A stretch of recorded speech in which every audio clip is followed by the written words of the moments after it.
My guest today is Ross Hill, who has been in education for over 15 years and launched Mariner Learning Collaborative, a self-directed learning center in Florence, South Carolina, in August of 2023.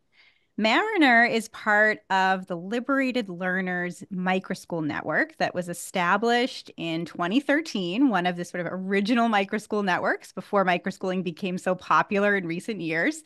And Liberated Learners focuses on self-directed learning, primarily for tweens and teens. It's modeled after the North Star Liberated Learners program in Western Massachusetts that was launched in the mid 1990s by Ken Danford, who's a co-founder of Liberated Learners, along with Joel Hammond. And Ken has been on the podcast previously talking about his work with North Star and with launching Liberated Learners. And I've had other founders within the Liberated Learners Network on the podcast as well. So I'm so thrilled to have Ross Hill with us today. Ross, welcome to the Liberated Podcast. Thank you, Carrie. I appreciate you giving me the opportunity to just share what we do, and it's really an honor. Well, I'm honored to have you here. As longtime listeners of the podcast will know, self-directed education is the educational philosophy that I choose for my children. It's what I spotlighted a lot in my Unschooled book, including spotlighting liberated learners and North Star and Ken's work. So get those biases aware, have people aware of those biases up front. But always a pleasure to talk to founders who are committed to self-directed, non-coercive education. So I'm really eager to hear about your journey to becoming an education entrepreneur and embracing self-directed education more generally. But before we get there, tell us a little bit about your 15 years of experience in education. You were involved in all kinds of different education entities, from public schools and charter schools to homeschooling and church ministries. Would love to hear a little bit about your background in education. Again, thanks, Carrie. So I think I knew I wanted to become a teacher, be involved in education around middle school. Before that, I was, typical kid, and I was always really curious. I loved learning things. I could remember going to my grandparents and just getting out their encyclopedias and finding interesting articles, and just looking back, I'm like, that's not usual.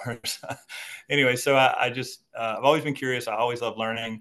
And then I guess around middle school, I guess I just kind of developed an interest in history. I guess like a lot of boys, war is fascinating and all these things. And so, but it was nothing more than just kind of an interest. My dad actually was a teacher. He taught at a couple of vocational schools. He taught auto body, repair and painting cars and things.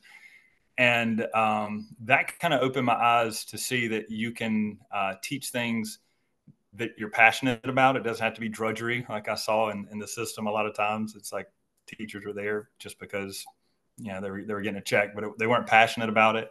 And so I saw my dad, not just passionate about what he taught, but also having fun. I think a lot of times if you just look at teachers and hear them, it just doesn't sound fun. They almost discourage people from teaching. But I saw that.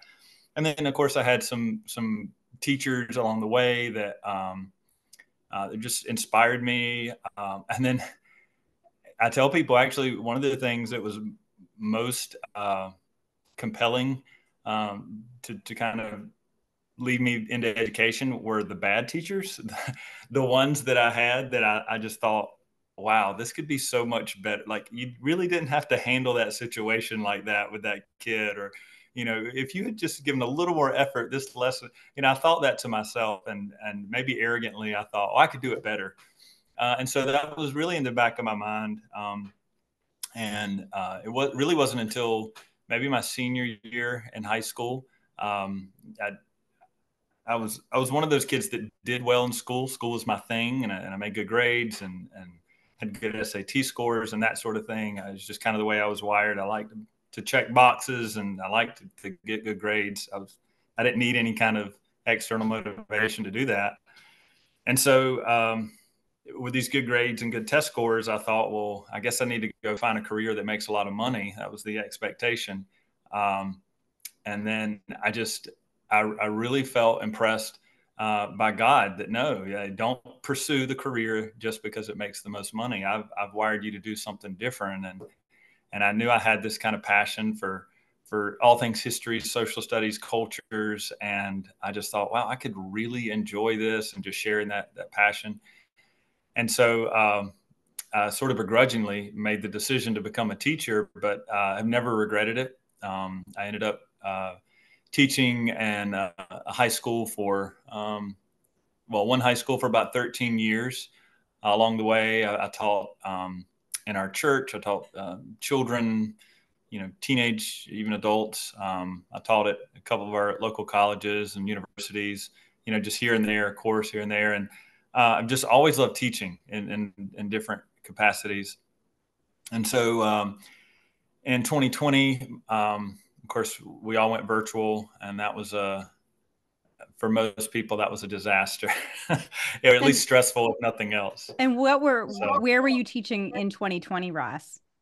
in 2020, I was teaching at a local high school. I was about 1,600 students. And luckily, we had kind of already been doing a lot of things online and Google Classroom, and so we were kind of ahead of the curve. So it wasn't such a huge transition for us. Now, what was the big shift was uh, teaching via Zoom or Google Meets or video. So that was a big change. But actually, the all the other teaching material and things like that was already online. And um, so I have 8 children. At the time, I had 7, and so I think 4 of the children were needed to be online virtually. I needed to be online virtually to teach, and we had schedules written down for everybody and what time they needed to be on, and it really was there some learning going on? Probably, but it really felt like a lot of it was just jumping through hoops and checking boxes. So for example, today I'm not at the center because we're having some pretty severe weather here, and actually the local school districts closed as well. And I couldn't help but laugh yesterday when some friends were talking about their kindergartner had to be online virtually today as a e-learning day. She's in kindergarten, but she has to be online for her robotics class, and it's like, what are we what are we doing here? Can we not just say it's severe weather? Don't worry about it. We'll figure it out. But anyway, it's the system, and I understand there's all these requirements from the state, and ultimately that is the big push. What kind of pushed me out of public education. So that sort of was a gradual process.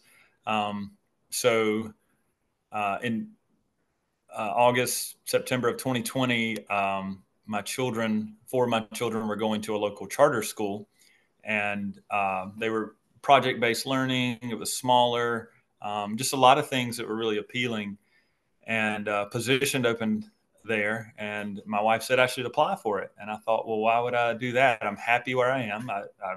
I loved the classes that I was teaching. I was teaching, honors U.S. history. I was teaching a dual credit course called Teacher Cadet for students interested in going into the teaching profession. And so that was exciting to be able to share my love for teaching with teenagers who were interested. I taught a world religions class, a New Testament course in the public school. And so I was loving what I did. I liked the people I worked with. I did not like the system, though. Everything outside of my classroom I was not excited about. But inside my classroom, I was happy. But nevertheless, my wife said, "Hey, wouldn't it be kind of cool if you were at the school, with the kids?" And I thought, yeah, but I'm comfortable here, and like, why would I leave something I'm comfortable with? And so she was like, well, at least do an interview and kind of get an idea of what the school's like and what it's about. So I did an interview, and I felt like it was more of an interview of the school. I was asking questions about how they're funded and what are they doing in the classrooms. And anyway, so out of that, they offered me the position, which I was not expecting. And I sort of uh, pushed back against that. Again, I didn't want to leave what was comfortable. But I really felt like God was saying, you need to do what's best for your family. not what's best for you and your career. And as soon as I made the decision to leave that school and go to the charter school, it was like a weight was lifted. I felt very different about it, and looking back, do not regret that decision for a second. So I taught at the charter school for 3 years, and I was excited and optimistic about being at least one baby step away from state regulations and have more freedom. So the school was pretty new. They were adding a grade each year, and so when they hired me, I taught sixth and seventh grade, and I told them up front that I would eventually like to move back into high school. So each year they would move me up with the students, and that was great to be able to build a relationship with them. And it was also nice to be at a place where there wasn't a huge bureaucracy, and you didn't need to have fill out 20 forms and get approval from everybody to do something. You could either just do it and ask for forgiveness, or you could go to an administrator and say, I want to do this, and get the yes or no, and move forward. So that was nice. I sort of became a de facto leader in the school because I had more teaching experience than a lot of the other teachers. And so looking back, I see how that kind of prepared me for what I'm doing now. But the longer I was there, the longer I saw that although there were some little things that were different, again, an emphasis on project-based learning. They had half days on Fridays. They had uniforms and some other things that were different from the local public schools. They were still beholden to most of the regulations as other schools. Um, I sort of naively thought that they wouldn't put as much emphasis on state testing, but if anything, they put more emphasis on it. Charter schools, as you know, are live or die by those test scores. Like literally, if they don't make the grade for X number of years, they could lose their charter, and that's happened before. And whereas conventional public school can have failing grades for decades and nothing happens really.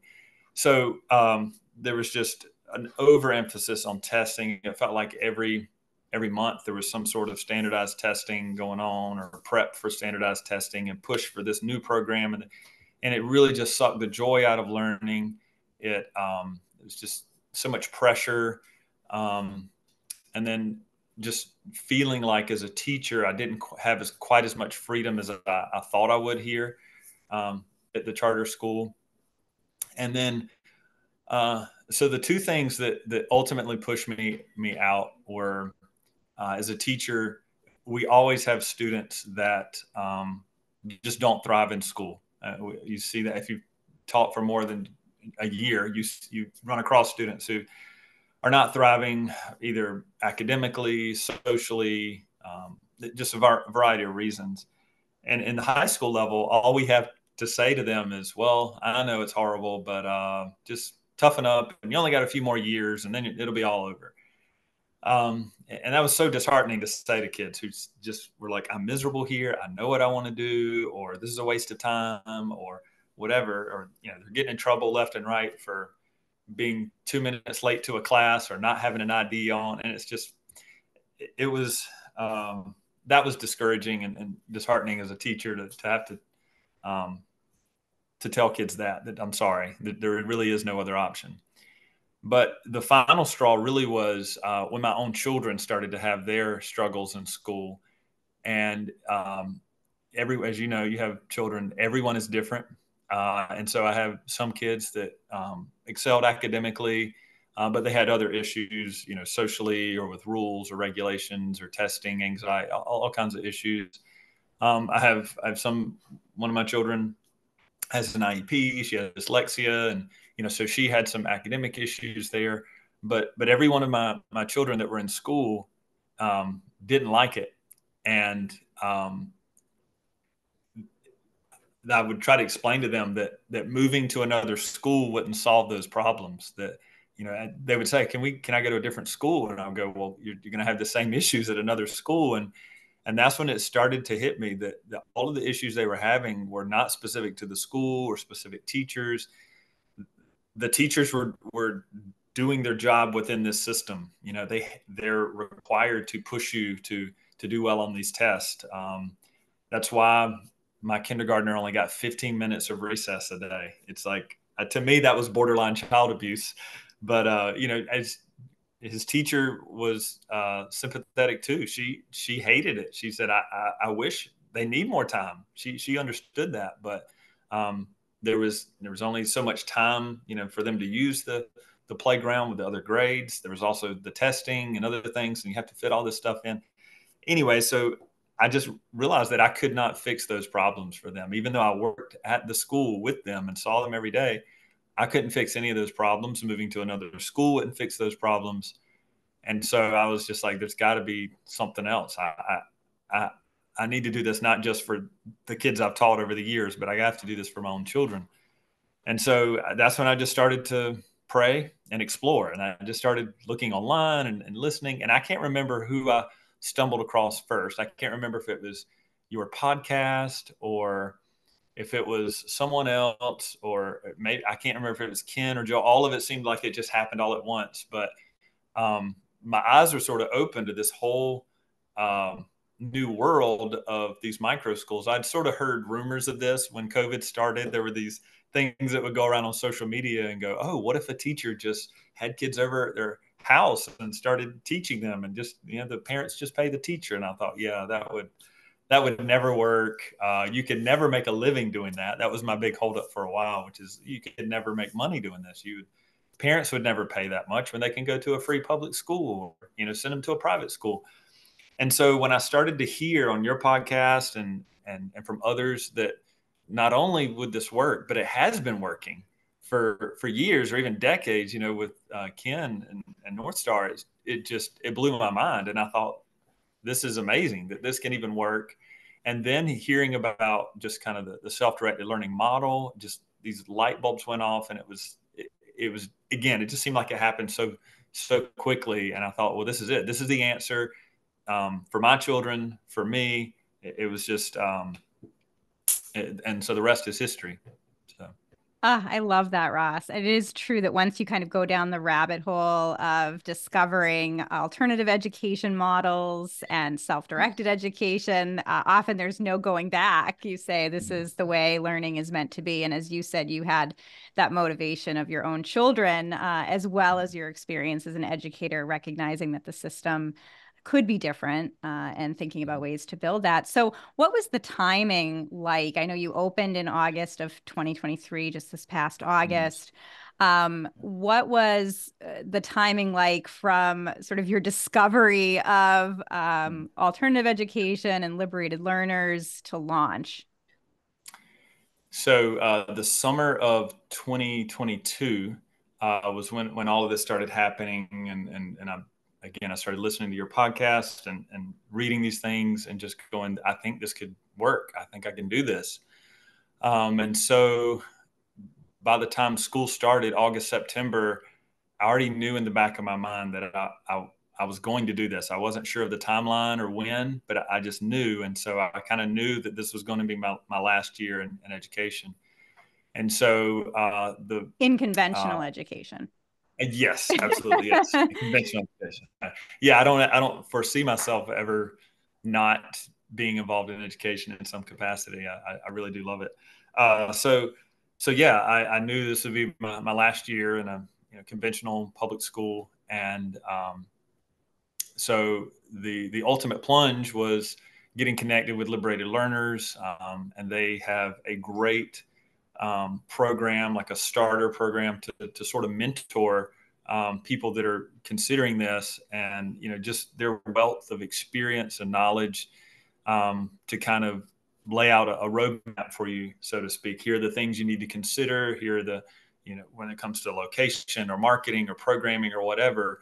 And that was really a godsend. I would not be where I am today if I had not had some sort of roadmap and guidance along the way. And that's another thing about, I keep referring to your podcast, but it's so encouraging because even though, most of these centers are pretty isolated, and there's some communities that may have a lot, but I don't know, the closest one to me is, I don't think there's another one quite like, I don't even know if there's another micro school in my state. And so to hear all of the different stories from founders across the country is inspiring. It's encouraging to know that they're doing it. We're sort of in this together, even though I haven't met most of them in person. Um, so getting started with Liberated Learners really just kind of walked me through. We'd meet once a month and kind of check in on my progress and how things were going. And I told my principal, I think early spring, so maybe January of 2023, maybe. It may have been sooner than that. That I was not coming back. That was like the ultimate, like ripping the Band-Aid off. Like that's it. I'm leaving. And at that point, I had. It's funny looking back. I told my principal I was not leaving, but at the time, I had no location, I had no staff, I had no students. All I had was a I don't even know if the website was finished yet. I was working on the website, but anyway, I just knew that this was it. There's no turning back for me. And anyway, but thankfully, by God's grace, He brought the perfect location, the perfect assistant director. He's continued to bring in students. He's continued to bring in funding just when I needed it, oftentimes. And so I'm very happy with where we are. Just a few months into this, and just continuing to grow. I mean, you have inquiries, every week or so. We have visits every week or so, and so very encouraged. Just amazing. And I know you told me that you have about a dozen students right now, ages 10 Mm-hmm. to 15. Just a great model. The Liberated Learners model started with the North Star Center as for tweens and teens, but different centers sort of have different age ranges, although many kind of focus on that middle school and high school age level. You do have a neighbor micro school in South Carolina. I've had Isis Span on the podcast a couple of months ago. She Uh, runs a home for school in Moncks Corner, South Carolina. I don't know okay. how Yeah. close that is Yeah. to you, but there are micro schools and learning centers everywhere. So it's great to see more and more of that happening in your backyard in South Carolina too. So, one of the really interesting things about Mariner Learning Collaborative, your self directed learning center, is that it's a Christian focused, Christian centered self directed learning center. The only one, to my knowledge, that is faith-based within the Liberated Learners Network, which tends to be more secular. I'd love to hear a little bit about your passion for creating a Christian-focused program that also incorporates self-directed education and kind of your conversations with Ken and Joel and getting that up and going. Yes. So early on, I sort of wondered, if I am really um, the sole decision maker in some ways starting this, and I get to set the schedule and things like that. And what we're doing and I think what a lot of the centers and liberated learners are doing is we're saying, yeah, academics are important. That that is important, but just as important, if not more, are the students as people. Their ability to get along with others, their character. Those things they're going to last much longer than memorizing the Pythagorean theorem. And so for me as a Christian, it was like a no brainer that how could we um, hope to help these kids if we don't also talk about um, Christ and what a difference that makes. And so, just some context, as we're in South Carolina. We're in the Bible Belt. Florence has a church on nearly every corner, and so a lot of people in our community. We have several small Christian schools in the area, and a pretty thriving homeschool community. And a lot of the impetus for that is just parents' dissatisfaction with the public school and kind of that lack of biblical or Christian instruction, or maybe it's just like cultural things. And so, as a teacher, I can tell you that there are Christians in public education and things like that. We can never explicitly, tell kids what they can or cannot believe or anything like that, or what they should believe. But just starting Mariner and having the freedom to be able to pray for kids or to talk about, if they're open to it. Even in my context, we're not pushing anything down any kid's throat. We're not telling them they have to say or do anything, or they don't have to attend church or anything like that. But we do offer some classes, some Bible classes. We have starting in the spring, we'll have a little time in our schedule, like a whole group meeting, where we kind of check in and we talk about house rules and things like that. But also, we'll use part of that time as like a devotional time where myself, my assistant director, some local youth pastors, or eventually the members themselves will share a little bit about maybe a verse or something they heard recently in a sermon or a podcast or whatever, and just kind of use this as a time um, to talk about them as a spiritual being, as a person beyond just academics, and so yeah, that makes us different. We're actually housed in a church. Our center is in a church, and it's a funny story. I'm not a member of that church or anything. We were connected by a mutual friend, and when I went to the elders of the church and kind of explained what I was doing and how um, we care about kids academically, but even more than that, we care about their character. We care about them spiritually and eternally, and that they really they they appreciated that, and they wanted to encourage that and be part of that. And so they have just opened the doors to us and have just been more than accommodating.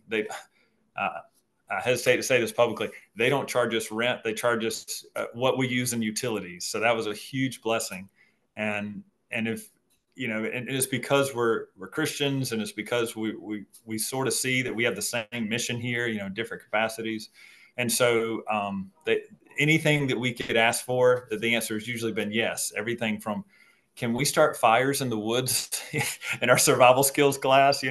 Can we have a raised bed garden? Can we do that? Anything we ask, they're like, yeah, sure, we can probably do that. So it's been amazing. And so yeah, that's kind of what sets us apart, maybe from some of the other centers in the network. Ah, I love it. So tell us a little bit more, Ross, about the self-directed learning model. How does it work in terms of structure? You mentioned several different classes, survival skill Mm-hmm. classes, or Bible skills, Yeah. or sorry, Bible classes. What is a typical week like? Are learners coming full-time, part-time? How are you managing that?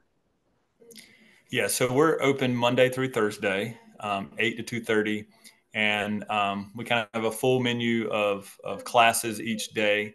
Um, but all of those classes are optional, so they're not segregated based on age. It's based on interest and if they want to take it or not. I would say about half of our students are uh, either veteran homeschoolers or have been homeschooling or familiar with it. And so they come maybe just a couple days a week, just almost like a supplement or enrichment to what they're doing at home. And then the other half, I would say, are new to homeschooling, or they rely on us for the bulk of the instruction. So all of our students are registered as homeschoolers, and they understand coming in that the parents are legally responsible for turning in any kind of documentation to the state. But of course, any learning that they do with us is documented, and we of course share that with parents. And um, anyway, so a typical day just depends on the kid, So um, I have a 10-year-old son that's really curious, likes to learn, takes nearly every class that we offer every day. Um, and then my 13-year-old daughter, there's some days when she doesn't have any classes. She's there. And same with other kids. There may be a day when they take one class or whatever. When they're not in classes, they have the freedom to pursue their own learning, or to hang out, or to go outside, and so that has been really refreshing and exciting to see kids learn things without us pressuring them. For example, my 15-year-old goes there. He's learning Japanese on his own. I don't know Japanese. I don't know anyone that knows Japanese, but he wants to go to Japan and do a study abroad program next year. And he's like I will go into his room sometimes at night expecting him to be playing video games, and he's studying Japanese. And at the center, there's times when he's studying Japanese. He's taking dual credit courses and things through our local community college. So that's kind of, one model. Another, a kid who's uh, interested in real estate. We're trying to get him connected with a local realtor. So we really are trying to think about what is it they're interested in, and how, even if we can't provide that learning for them, we'll connect them with resources so that they can. And so yeah, every kid's different. Obviously, we have different ages, different interests, and so the day, the week really just depends on each individual kid, which is really nice, when they feel like, hey, it's not a one size fits all. That's what I tell people. That's the bottom line. If you could boil down the problem with conventional education, I would say it's the one size fits all. So. Yeah. So you said about half of your students are new to homeschooling and new to the Mhm. center, to this whole model. What has that been like for those families, for those parents, kind of choosing an entirely different approach to education? What's some of the feedback you've heard? Well, I've heard parents say things like, "You're an answer to prayer," uh, which is very flattering, but it's really, it's not us. It's, again, sort of doing what God has called us to do. But yeah, so typically those parents that come to us that are new to homeschooling, are fed up with the conventional system, or their kid, they're almost desperate. Their kid is not thriving, again, for a variety of reasons. Um, we have one kid who's had some health issues and missed a lot of days, and he's, you know, so he wasn't doing well academically, and so the mom just called almost in desperation, and explained kind of what was going on. And when I told her that, he could come to us and we provide the bulk of the instruction, she was just blown away by that. And so I totally forgot your original question. Uh, No, you answered it. It was sort of the family feedback. Yeah, so Families that's just one coming. family, and that really, I'm glad you said that, because just as an encouragement to other centers who are starting. I heard this from Joel and Ken and others, but now I'm seeing it, that by far the strongest, most powerful marketing we have are parents and kids who talk about what we're doing. It's not any pizzazz, anything that we think we're doing with brochures or websites or whatever. Those things are great and good, but it's the parents who are saying, my kid is thriving here. They love going there. They hate to miss going to Mariner. And so it's those sort of things that have really helped us more than anything else, is the positive feedback from parents. Ah, so great. So, Ross, it sounds like it's been a smooth startup experience for you, So far. that you found this lovely location, rent-free, at least for now, that everything sort of fell into place. Have there been any entrepreneurial challenges for you in this startup stage? Absolutely. So, I've been teaching for years. That was the easy part. Teaching, that just comes naturally. That was the fun, exciting part.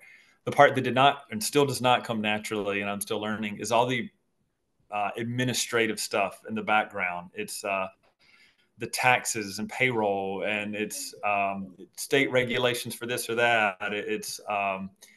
It's figuring out, how do we um, keep track of just something as simple as attendance, or I'm learning stuff about website design. It's just all the background things that I sort of knew were coming, but I was just not.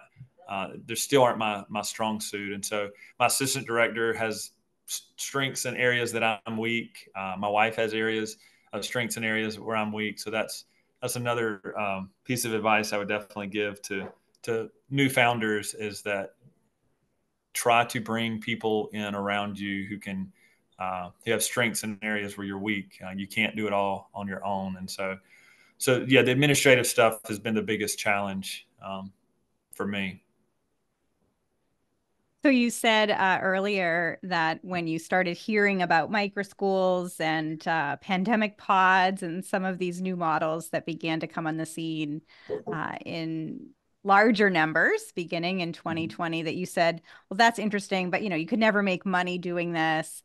I'm curious if you could tell us a little bit more about the financial model. Certainly being able to run your program rent free is a Mhm. huge win and enables Yeah. you to be able to use resources and tuition other ways. But I'd love to hear a little bit more about the financial piece. Yeah. So obviously what we're doing is completely outside the the public school system. So we receive no government funding or anything like that.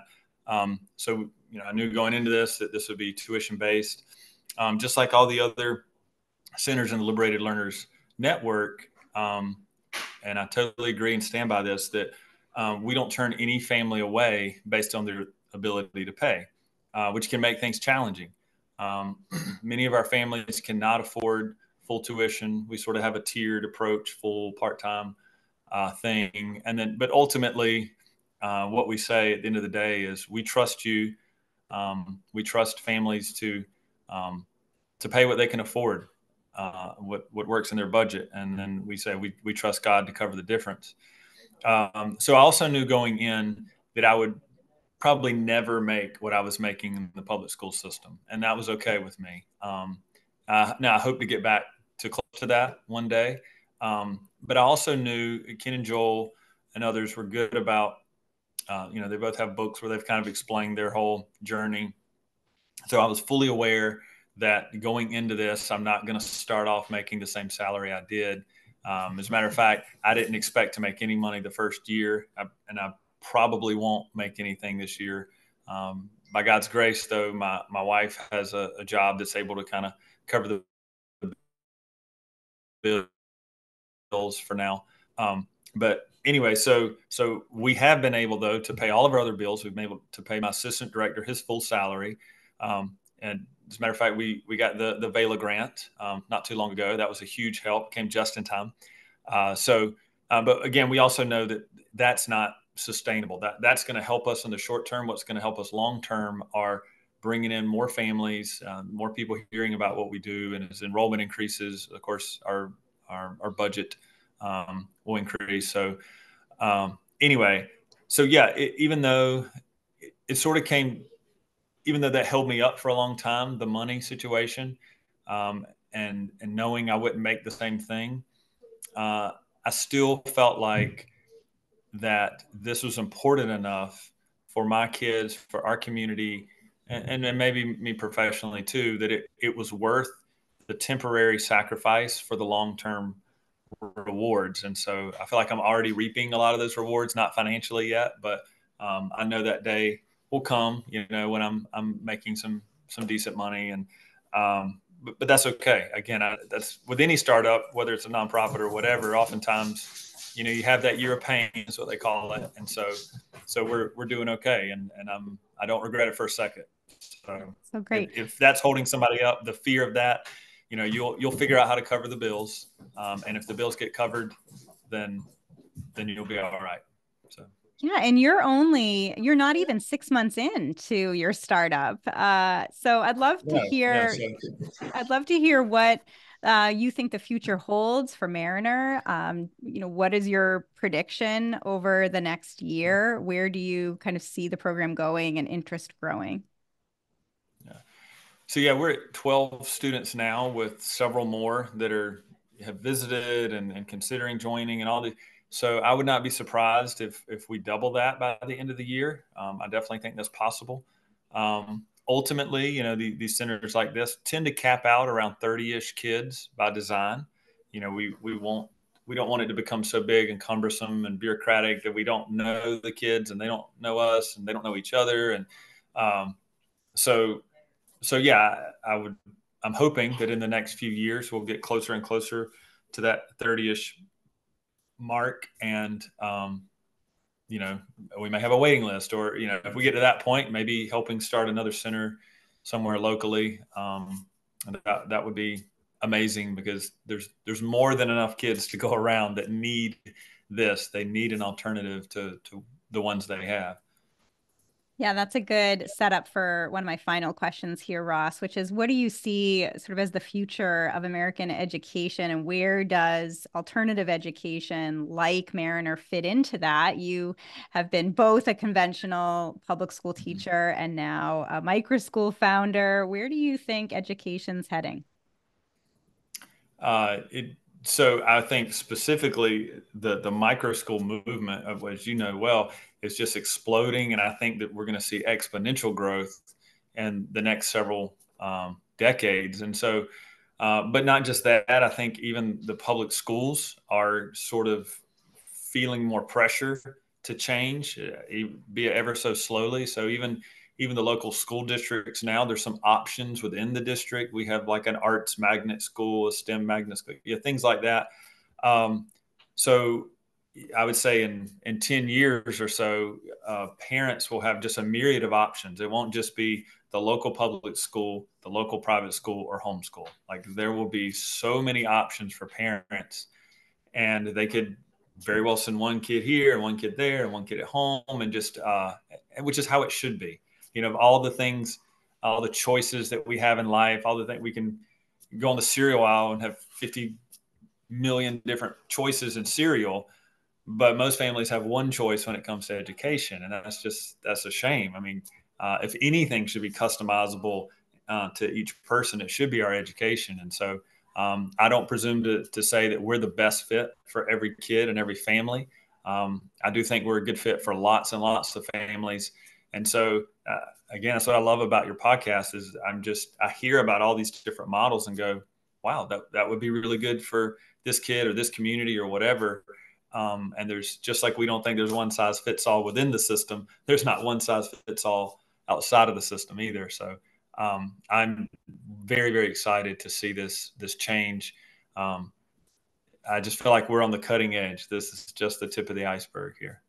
I agree. And I agree with you too that I think it's the diversity and choice within this decentralized education ecosystem that is its strength that will enable it to really soar over the coming years. And I really think transform education from the bottom up. So, Ross, what is the best way for my listeners and viewers to connect with you and to learn more about Mariner Learning Collaborative? So of course we're on Facebook. That's kind of the the highlights of what's new, what's going on. And our website is kind of a mouthful. It's Mariner Learning Collaborative .org. And so that's a good way to kind of find out what we are. All the contact information is there. So yeah, I look forward to connecting with some local edupreneurs and some nationally too. So I'd love that. Wonderful. So again, that is marinerlearningcollaborative.org. There's also the Liberated Learners Network, which you're a part of, liberatedlearners.net. And Ross Hill, best wishes to you. And thank you so much for being on the Liberated podcast. All right. Thank you so much, Carrie.